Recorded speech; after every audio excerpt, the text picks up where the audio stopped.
record flooding in the Midwest, heavy rains. North Korea is ready to go to war. The situation closer to the brink of nuclear war. Nobody's safe. I mean, who's safe?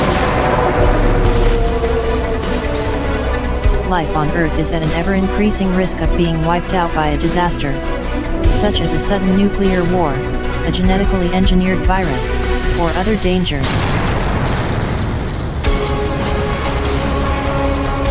Far-right parties are becoming more popular. Le Pen is rising in the polls.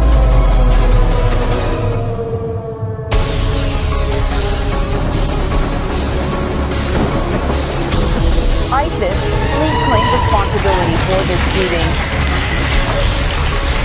A serious and growing threat, which could conceivably come at any time.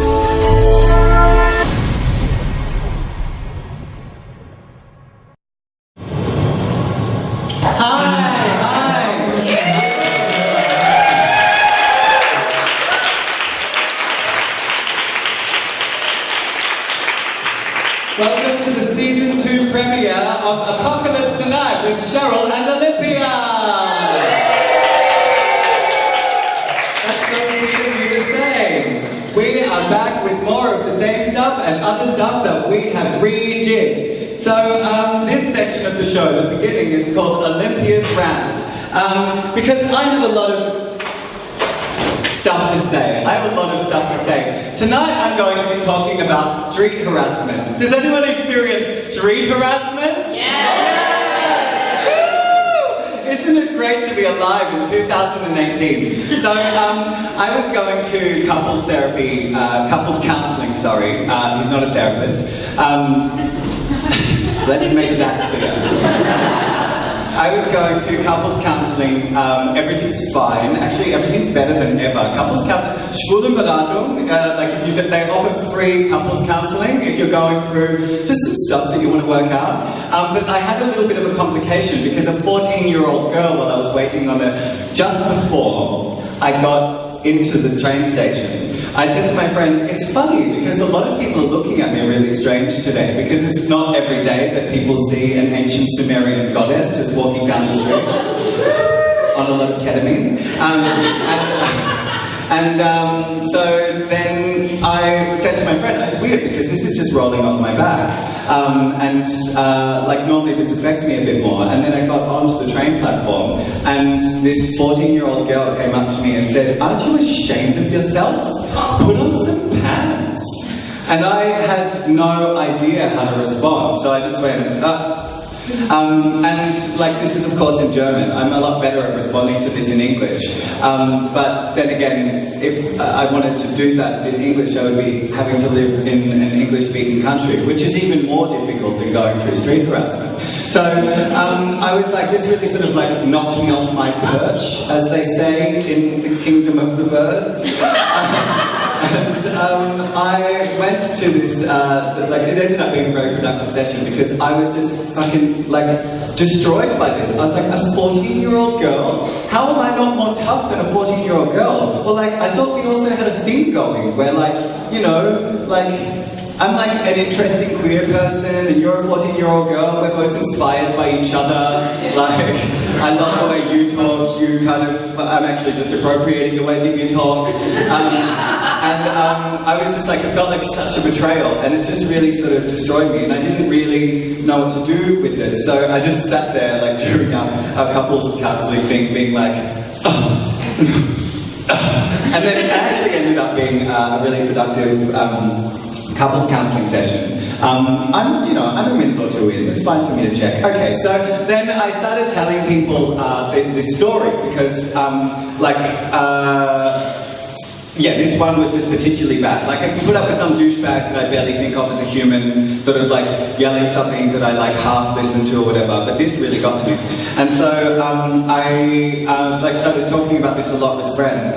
And the more that I did this, the more I was hearing stories of people being harassed for various different reasons. But like if we look at it statistically as well, it seems to be increasing. And then if I take into account the fact that I have never reported street harassment, because after going through that, the last thing I want to do is deal with a German or any other police person, police officer. Like it's just not something that I want to do. I assume that a lot of other people like me are not doing this as well, but the stats are increasing. Street harassment is increasing, and I've spoken to cis women, straight cis women, about the harassment that they're experiencing constantly on public transport and stuff like this. As I started talking about this more, I was shocked at the degree to which this is happening, and has been happening, obviously, for a long time. And so I wanted to sort of talk about it this evening in Olympia's rant. I was just checking out my iPhone. And so I was thinking about where does this come from? Because I was experiencing this quite a lot. And then I was thinking, where does this come from? Of course, I expect that I would experience homophobic and transphobic abuse on the street. But when it increases, then I ask myself, like, what are the reasons that this is happening? And it definitely has increased since I have moved to Berlin 6 years ago. And I have to connect it to, obviously it's related to deep-seated ideas about what men and women are and how men and women are supposed to behave. Then, like, gender hasn't necessarily, like, radically shifted in the last 6 years. So I have to ask myself, what has? And I think one of the main things that we've seen, like in many, many different places, since 2007, 2008, the financial crisis, when the ruling class fucked up their job again. Like, you have one job, guys, it's exploiting us and you can't even do it right. But actually they did a very good job because they vastly increased their share of the wealth since then. So I guess that joke is null and void. What has changed is austerity policy. So like the people who are worse off in society have gotten worse off. So people who are relying on welfare or people who are relying on minimum wage jobs, their means of living and also supporting their families, in particular for men, have been compromised. And what this does is it compromises a man's idea of his own masculinity. So many men, the way that masculinity is constructed is that you have power, but in return for that power you provide for other people around you, like your wife and your children, right? And this has been compromised. And I think because of this, a lot of men have gone looking elsewhere for other ways to feed their idea of like what it is that makes them a man. And unfortunately, people like us become targets for that, because that's it's like a quick fix. You can get like a hot masculinity injection, as they say. They don't say that, but they should.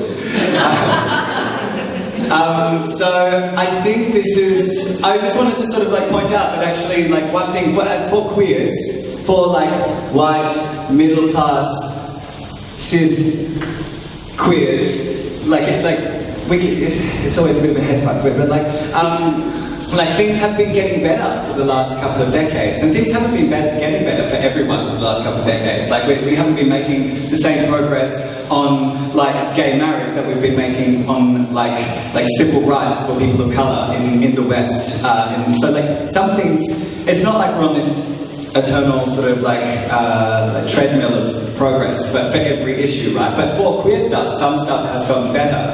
But I just want to make the point that we can't forget that actually our welfare, our well-being on the streets is actually intimately tied to the well-being of the people who are worse off in our society. So we can't forget, now that we have gay marriage in a lot of countries in the West and in the English-speaking world, that this progress is great. I personally am married.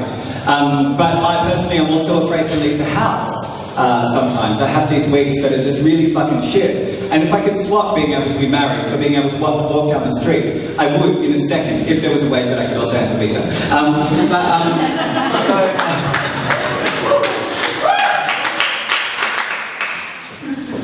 So I wanted to make this connection, and then also how to respond to this. Like, how do we respond to this issue? What are we going to do about this issue now that I have collectively enlightened you about how this entire thing works? And the answer, of course, is large, broad-scale social change. This is potentially a little way off. So like short of engaging in politics that relates to class, that relates to race, that relates to feminism, what we can do in the here and now is support each other in sort of getting through the day-to-day. And the thing is, we are all raised with these ideas of how to do that aren't necessarily actually very useful. I posted about this recently, and someone told me, and very well-meaning, told me that every time that I respond to someone that that harasses me on the street, I'm giving them the power. Because if I ignored them, then I would be maintaining the power, like for myself. And that is just not how it feels. I cannot spend my life ignoring people who are harassing me on the street, because also a consequence of that, sometimes I'm quite lucky and quite clever, so I've only ever been hit once. But this is not a luxury that everyone has, you know? Like, I only have people attacking me for a certain amount of things. It is actually not possible to avoid and physically maintain your physical integrity from the street harassment. The scary thing is you never know how far they're going to go. When I'm on the train coming home from a gig and a guy is yelling at me in German that he's going to bury me, I don't know if he actually wants to bury me, or if he's just like into a very specific fetish and not very good at negotiating consent. Terrible, really. So the thing is, you can't ignore this, you know, and so what does help is talking about this with other people, and what does help also is talking about this with other people who aren't necessarily being harassed for the same reasons that you are. And so I think it's really important for us to sort of like establish these coalitions amongst ourselves. To be harassed as a cis woman is not to be harassed to be the same as someone like myself, who's sort of like genderqueer and like, you know, like an ancient goddess. Like, it's not the same. But this is not to establish hierarchies, but rather to acknowledge that there are differences in the way that we are pursued by these douchebags, and we need to listen to each other rather than saying like, oh, I have experienced this, so we are the same. We need to listen to those differences in those stories, because just being heard helps this so much.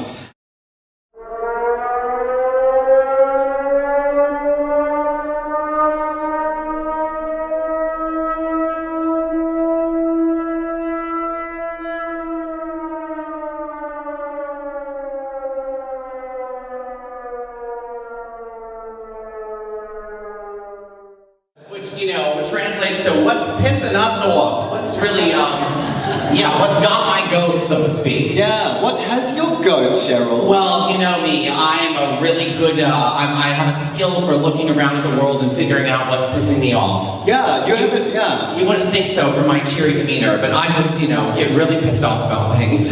She does, she really does. Backstage, she's a mess. Can you stand up and show us your outfit? Oh, okay. Yeah, we have a moment for that. Sure. Doesn't she look like she needs a shotgun?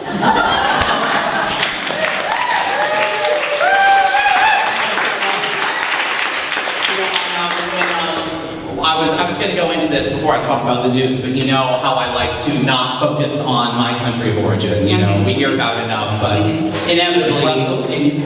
Brussels. Yes. Inevitably it comes up, but that's a city, isn't it? It is a city. It's a capital city, actually. Fuck. And technically... We can edit that out. Perfect. Technically, Belgium, right? A continental zone capital. Okay. I don't know. What do we consider the EU? We can't call it the continent. What do we call it? A bit rude. I consider the EU a bit rude. Right. Yeah. But anyway, so you know, I don't normally like to discuss my home country, but I was my elected leader was in Scotland recently. Oh. Yes. You know, he has a club there, a lodge of some kind. I was going to go and protest it myself, and so I acquired this outfit. Were you going to protest the lodge or the leader of your country? Both, actually, because I'm appalled at the architecture. You know, when you look at, it's very tacky. I haven't seen it, but well, you know, it's of course his very nouveau riche style that just doesn't mesh at all with the classic 17th century sort of design you can see in Scottish home fronts.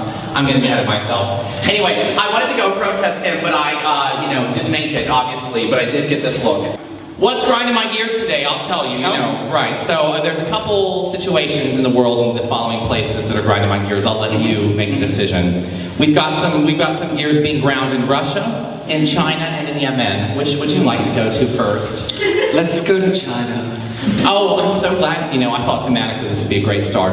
Right, so I don't know about you all, but I'm getting really sick and tired of hearing about these trade wars happening, but like, you know, nothing's really happening. Like, oh, trade war. Like, okay, well, I'm still buying groceries, you know, normally. I'm still buying peppers. What does this all mean? I didn't see any mortars at the Kaiser's being launched. Right. So, you know, I thought just today, the person who leads my country said, quote, "I'm ready to go to 500." Which referred to the fact that he's willing to put tariffs on all $500 billion worth of imports from China into the United States. If you're like me, and again, wondering why we're not seeing these, because the initial tariffs that he has slapped on such places as the EU and China, they were first announced in April. They have yet to go into effect. They would be going into effect August 10th. So right now, we're just hearing all this hullabaloo about tariffs.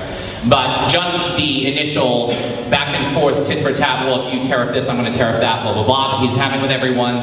Again, we haven't felt those effects, but he's planning on now putting tariffs on everything from China by September. Is he? So he said he's going to do this. He said he's going to. Has he then said he's not going to do it, and then said he's going to do it? And then... Well, I think, you know, the thing is I think the wheels are in motion. There's already I was a little confused myself reading about exactly how tariffs work, because apparently the public itself has the opportunity to comment whether or not they approve of these tariffs before a set deadline. Like comment and then it has an effect, or just go...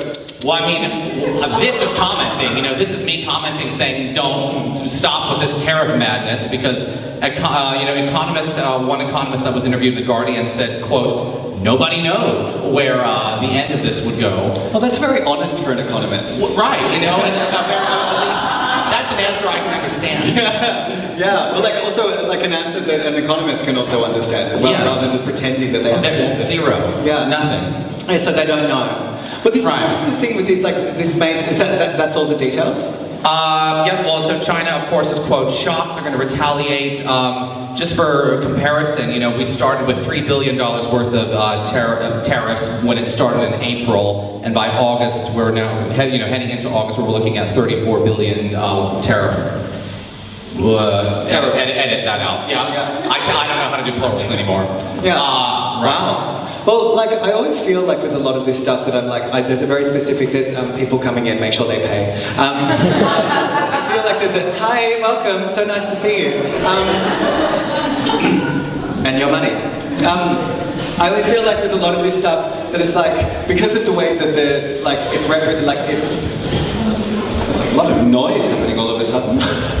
These tariffs have got everybody worked up. I mean, oh, it's a tariff crowd. Fuck. Okay, so, but like the way that this, the way that this is reported, I only read the liberal media, I read the real news, not the real news. Yeah, exactly, yeah. This is a useful concept that someone dreamed up.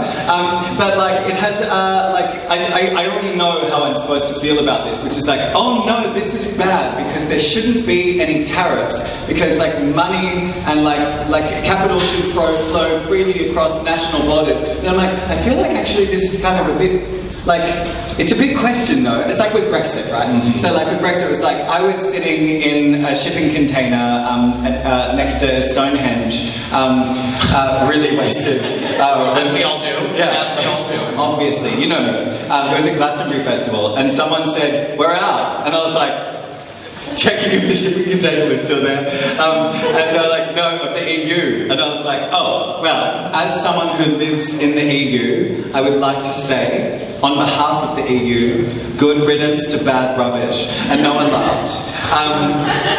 Too soon, maybe. Yeah, because it wasn't immediately after, right? Which is very soon.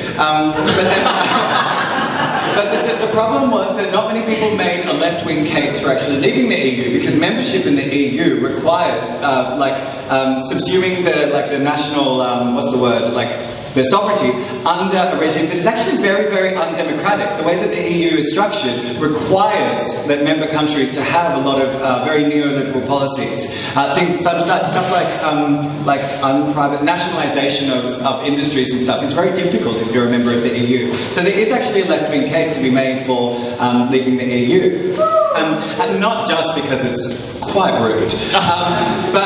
So like with these tariff things, it's just like, oh no, this is bad, but then also like the entire prevailing like global order is it's a little bit broken. Yes, well, I think this leads right into my next gear, which would be Russia, because, you know, this, being a news show, I think it would be what's the word I'm looking for? Not inappropriate. It would be ignorant of us not to address the summit that occurred in Helsinki this week with Mr. Trump and Mr. Putin, because I think it laid a lot of cards on the table in the sense that we don't need to pretend anymore that Mr. Trump is anything but a hand puppet for Mr. Putin. I want to see this video. It involves piss, right? Well, that is another story. I didn't want to focus. Obviously, Trump has no goals, but you know, what on earth does he have on Trump, or what sort of money is flowing into his pockets to be worth this kind of upsetting the global order for this? You know, I think a lot of things are now being made clear that have worried us over the past couple of years. Like, why is the U.S. calling the EU a foe? Why is the U.S. trying to break NATO, the North Atlantic Treaty Organization? Why would they want to do such a thing? And I think if we try to answer those questions by saying, oh, it's because this is Putin acting on behalf of Russia, attempting to destabilize all these places, is really the most sensible thing I've heard in 2 years. Yeah, it's a very simple narrative, isn't it? Yes. It's becoming more and more compelling. Yes. Oh, really? It's like when you're like season 3 of Orange is the New Black, right? And you're like, okay, like this is like getting a little bit weird, and like seems like a cheap gag for a very interesting and well-written show. And then by like episode 9, you're kind of like, oh, this is just shit. And it's like, this is how I feel about like Trump actually just being like... You know, I never watched Orange is the New Black because I was so upset by how Weeds went. You know, since she also wrote that show Weeds, and I was just so repelled by the latter 4 seasons of that show. Always carrying this cup, like this really big cup with a straw in it, and sipping on it. And it's like... That's America. I mean, like, everyone has got that. That's just not what you look like if you're constantly drinking sugar. Like, and it's just like, I would love to, anyway. I would love to have a cup that big. The news segment gets me really emotional. Right. So, Russia, as we were saying. Yeah. Like this is also, and this is the same sort of thing as well, because it's like, like I saw Hannah Gadsby did this amazing. Nanette. Go on your Netflix. Go check it out, because it's an interesting take on comedy. But then like one of the throwaway sort of like gags was that like, and if we thought like this, then we might have like an extremely qualified woman in the White House rather than Trump. And it's just like, you know, like obviously Hillary would have been better, but she would not have been good. She would have been very, very bad. She's not even on the left of the Democratic Party, and the Democratic Party is not even on the left of the left-wing parties of the world. So like, and we're like, yeah, we could have also had that like not cartoonishly evil person, but who was a woman. And it's like, I don't know, I feel like however many decades after Margaret Thatcher, we really need to sort of like release this idea that like a woman in power who is hugely conservative is still a good thing. So like when we have this like opposition where it's just like, it is actually kind of good that like the US and Russia are sort of like having this dick measuring contest. It's like very terrible. I think it's less a dick measuring contest and more putting a ball gag over the US's mouth and, you know, putting it on a leash and saying, walk around, lick my feet. Yeah, and like, I don't contest. There's got to be some piss involved as well, because that's what we know. There are facts. This is not fake news. No, these facts are not alternative. They're the sole facts available. Unlike our drag, these facts are not alternative. But yeah, so like I also want to make this point. There's like this is a rumbling, ongoing catastrophe. But Walter Benjamin also made this point in like in the late 30s that it was like the catastrophe is also business as usual. Business as usual is a catastrophe. So we are experiencing something that is a much more interesting catastrophe. But we would be having another one if we would. The American class hadn't fucked it up so much that the American public was so pissed off that they wanted to vote for an orange fucking puppet. I think, you know, I was very upset about it when it first happened, and the more time has passed, the more I see him as sort of an avatar of all of the late capitalist suffering we've inflicted upon untold millions in human form. Did we do it? The global elite, the extremely wealthy. This is sort of, this is the unholy God come forth to wreak vengeance on all the suffering they've caused. He's unholy as well. Right. I was speaking in language I thought would appeal to you, you being a ancient goddess yourself. I hear it all the time, babe. I'm a goddess. Do you still write cuneiform? I'm curious. Only on the weekend. I only write cuneiform on the weekend. This bitch, you should have seen her with her cuneiform, I swear. Melt Festival. They were like, can you please upgrade to Latin script? And I was like, fuck off. So what happened in Yemen? Right, so Yemen, I think is, there's a lot happening in Yemen that I don't think that many people are paying attention to. Whereas Yemen's not a situation we talk about nearly as much as Syria, for instance. So for those that aren't in the know, there is a civil war happening in Yemen that is in its 4th year. And breaking news from today I was reading is that there is currently a standoff happening around the city of Hodeida. So, too long didn't read version. There's 2 warring factions in Yemen. One of them is the Houthis that are supported by the former President Salah. They're housed in the capital city of Sana'a. And the other is the forces for the former leader Hadi, who is backed by Saudi Arabia and Western-led forces of the United States. Now, across the past couple years, this conflict has left 13,000 dead. There's over 50,000 dead from the famine that's occurring in the country because Yemen is now basically a failed state. There is no functioning form of government. There's conflict on all sides. There's massive civilian death. Right now, there is a peace negotiations underway around the city of Hodeida from the UN envoy named Mr. Martin Griffiths. He sort of developed a plan that all sides have to agree on, and this is a decision, this is a situation that's hard to put support for. It's like, oh, we want to support the people of Yemen, but at the end of the day, this is the US, UK, and France's mess to clean up. They've sunk a lot of money in weapons funding both sides of this conflict. Yemen is very useful. It's sort of become a proxy battleground for a lot of Middle Eastern conflicts. You remember there was a missile aimed at the capital city of Saudi Arabia, Riyadh, earlier this year, largely from they believe the Iranians caused that, but it was fired from Yemen because everyone has feet on the ground there, so to speak. But this is really the first chance we've got at a real peace talk happening this is now the 4th year of this conflict I mentioned. So that's sort of hopeful news, but that's something, Yemen there needs to be the same level of awareness around Yemen that does Syria, because it's just as much of a humanitarian crisis. In fact, I read it's the most costly humanitarian crisis. It's costing Western nations more to fund and aid this effort than it is in Syria. Wow, so that's almost like making up for all the profits that all the weapons manufacturers have been making from this conflict. Right. Is it balancing, or? Yeah, we'll bring on the trade war. It won't matter for these weapons we're selling. Right. Yeah. What a complicated web we live in 2018, isn't it? We need to move on to our next segment. Yeah, well, it's a good thing we love the next segment. Right? Yeah, we fucking love the next segment.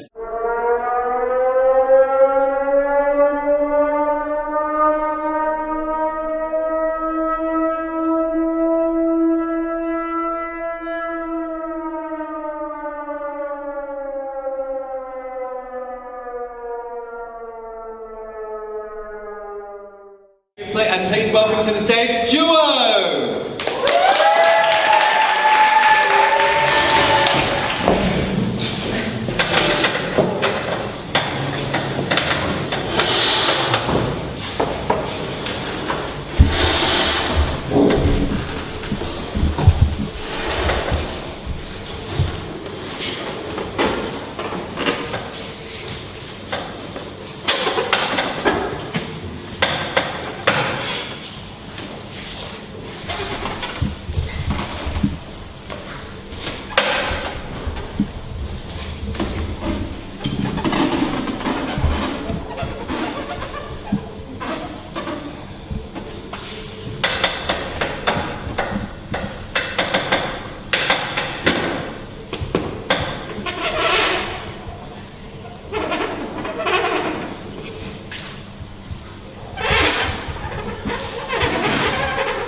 was not awaiting applause. I was just wondering, does anyone want more alcohol in their drink?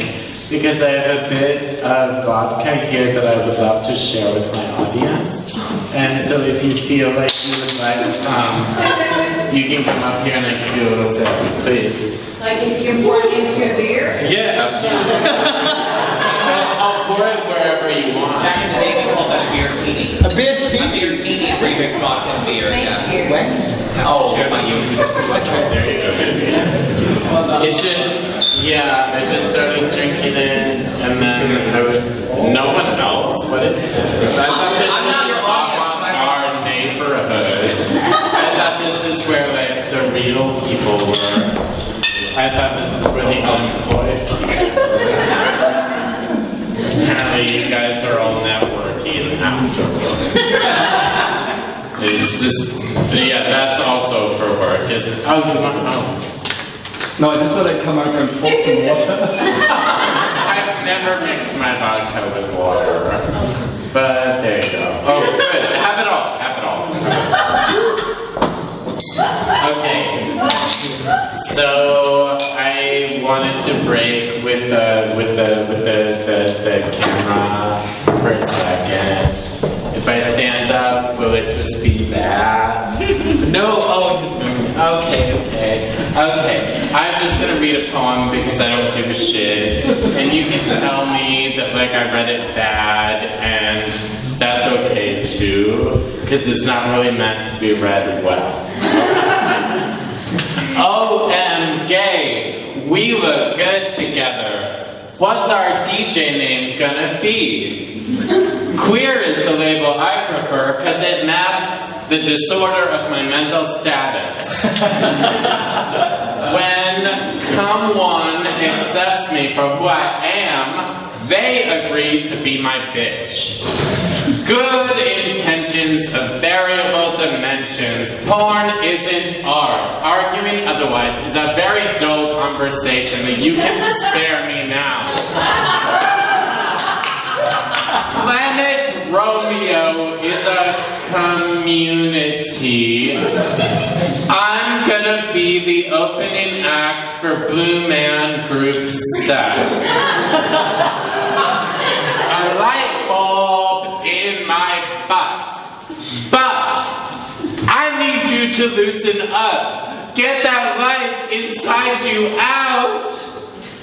Self-fashion, sales reputation lost.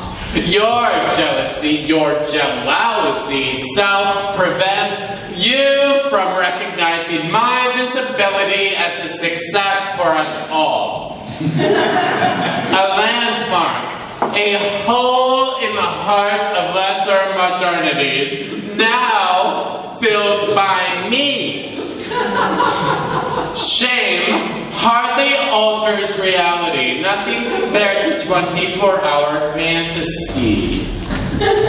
Compulsive masturbation, nature's castration. Lee Lozano masturbated her life away in mom and dad's basement. I might join her there. Texas, here I come. Post-memory syndrome, suck a dick and forget about it syndrome, homo, forgive your selfish, come hungry, born this gay soul. I'm a pig fucker, I'm a priest fucker, I'm a private equity fucker, fucked and thereby fucked in return. Misty screenplay pitch for some Hollywoodie I have to go down on in order to finally be heard. A self-medicating woman from Pasadena gets a free ticket to the Ellen DeGeneres show. And Mario Lopez is the guest who takes off his shirt while the audience around her moan and shriek with delight. She just quietly rubs one out in her seat. Security remove her and she has to start her whole all over again, masturbating alone. she blinds herself with the lifespan of lies. We've been together through words. Half-heartedly here is. Pictures of myself are very fruitful. I am a garden of images. Yes, mention my weight gain, a gain. After all, I got fat because I hate when the conversation isn't about me. I've been painting in this style for more than 10 years. That is imaginable. The power to lie stems from knowing that when truth uncovers, you will remain unscathed. Beach house says, protected from bankruptcy.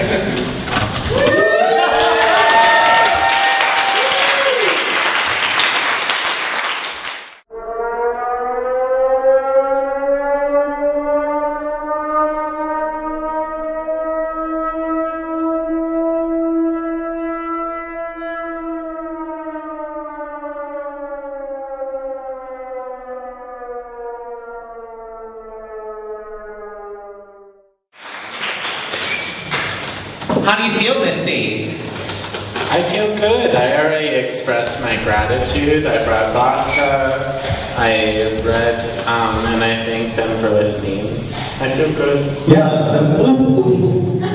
I also spent some time alone with my bottle of vodka and I'm kind of wasted. Where did you do that? Like, was it in our, Yeah, pretty much in the dark room. Yeah. Where I did my makeup, obviously. Stunning. Looks pretty special. Well, someone came up to you before and asked you, like, about like when the show was starting, which means you look like you should be up here. I did look like I should That be is up here. the first of many hoops that you have jumped through, and I thank you for that. Clearly she got our outfit theme, you know, which all of us are dressed for the apocalypse, obviously. Yeah. So, can you Trainers and running. Yeah, exactly. But to or from something. I'm doing that. Tell us what you're running to or from. To or from? I mean, I guess... Are you from America? I'm pretty much in a stasis at the moment. I'm very much... Yeah. Are you in a United States? Yes. I'm in the United States. It all feels the same in the end. Do you want me to explain everything? Oh, no. Okay, good. Don't task me with that. I left during Obama. I don't think that can be covered with the new people. That could be covered in talk show format. Sorry, it was a sinking ship.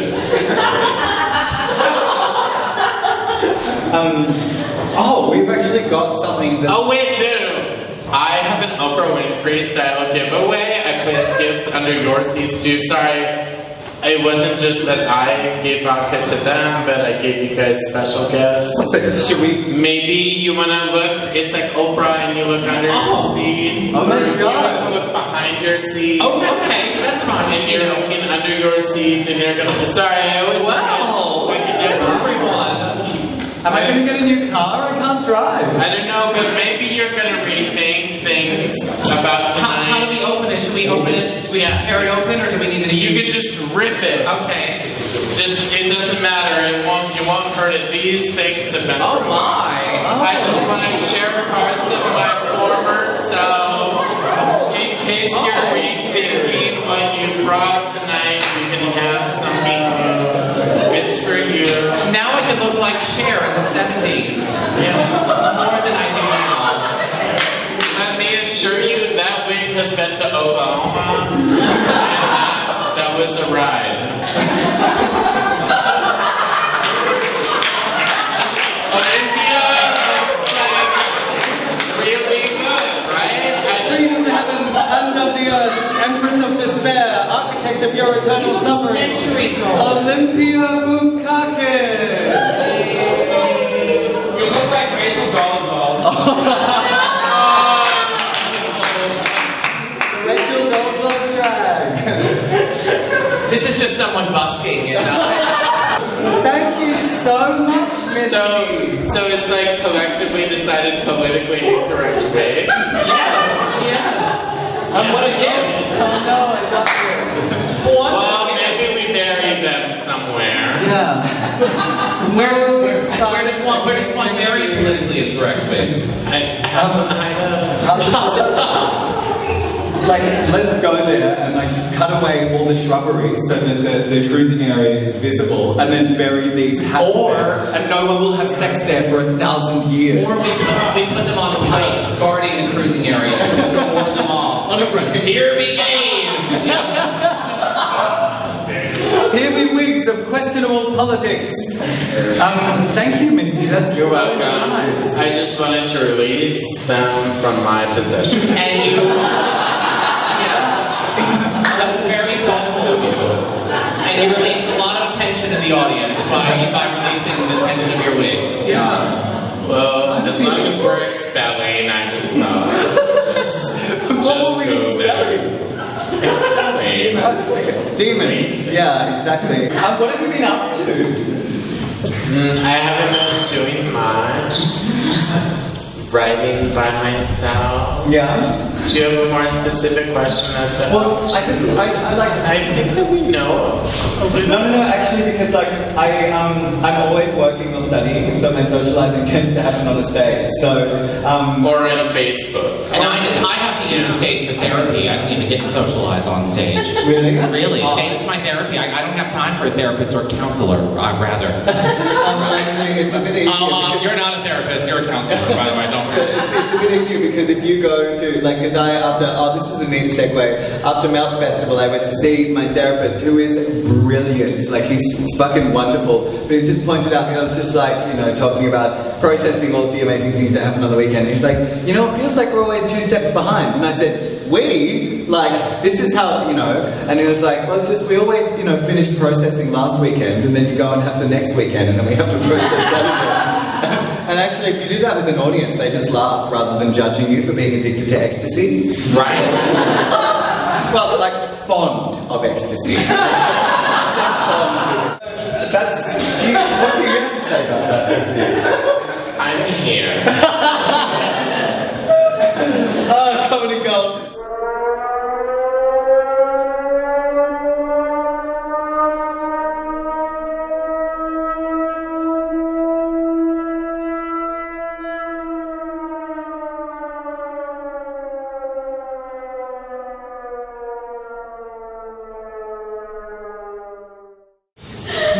Hello, everyone. Thank you so much for coming this evening.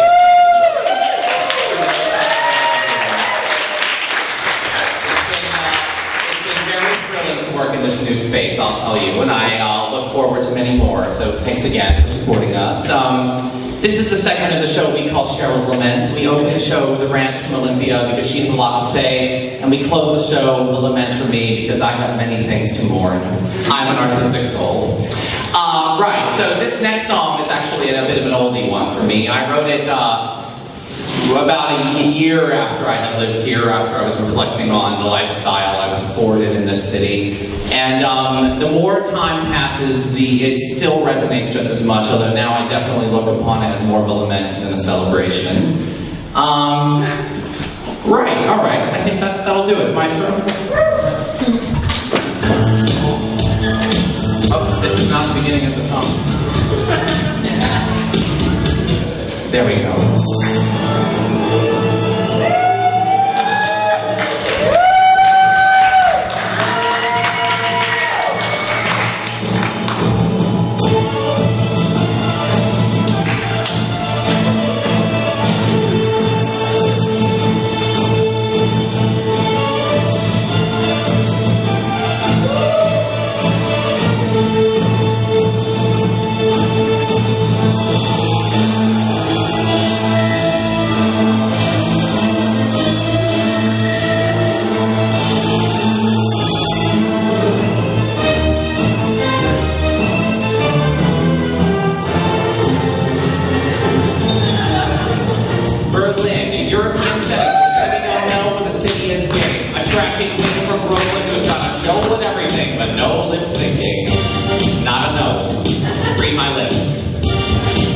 Time flies.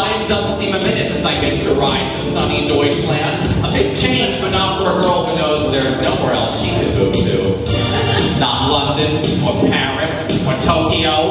No, it's this place.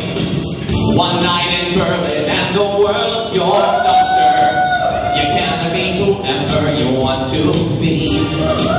You'll find a gay in every dark room corner. And if you're lucky, it's a she like me. Yeah, if you're lucky, it's a she like me. This town's really like no other when you're gone without sleep for 5 days, mother. Oh, I can see the look in your eyes. You think I'm too old for this, right? Please. I've literally been doing this shit since before you were born. I can go for days. Don't let the glasses fool my age. Get real. You're talking to a lady who does what she wants. She's not afraid. I get my kicks below the waistline, sunshine. One night in Berlin makes a hard man flaccid. That's just what happens when on ecstasy. One night in Berlin makes your heart feel massive.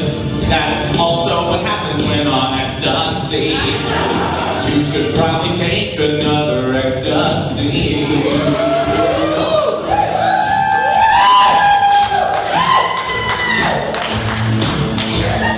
You know a thing or two about that, don't you, Olympia?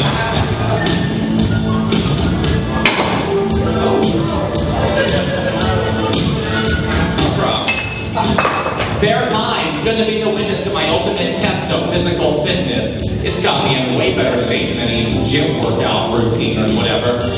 Thank God I got my besties, my girlfriends. I don't see you guys throwing the kinds of parties we're always raging. I'd let you watch. I would invite you, but the queens I know would not excite you. So you better go back to your dance floors, your dark rooms, your after hours. One night in Berlin and the world's your dumpster. You can be whoever you want to be. You'll find a gay in every dark room corner.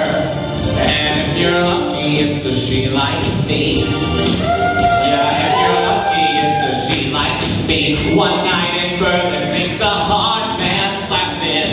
That's just what happens when on ecstasy. One night in Berlin makes your heart feel massive. That's also what happens when on ecstasy. You should probably take another ecstasy.